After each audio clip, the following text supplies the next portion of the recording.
গাড়ি, টাকা পয়সা, রিজিক, ব্যবসা বাণিজ্য, স্ত্রী সন্তান, এইগুলোকে নিয়ে এত বিচলিত হওয়ার কিছু নাই। আপনার আমার তাকদিরে যা লেখা হয়েছে, এর একটা দানা আপনি বেশি খেয়ে পৃথিবী থেকে যাবেন না। আর আপনার আমার রিজিকে যা আছে তার এক চুল রেখে আপনি দুনিয়া থেকে যাবেন না। এটাই চূড়ান্ত সত্য কথা। আপনি ঘুষ খান আর সুদ খান আর দুর্নীতি করেন আর মানুষের সম্পদ আত্মসাৎই করেন না কেন, যতটুকু লেখা আছে আপনার তাকদিরে এর বেশি আপনি কিচ্ছু পাবেন না।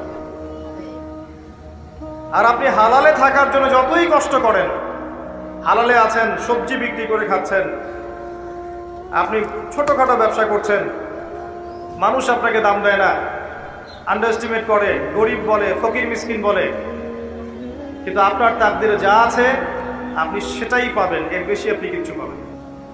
হুয়াল আউয়াল ওয়াল আখির, আল্লাহ পাক প্রথম এবং আল্লাহই শেষ।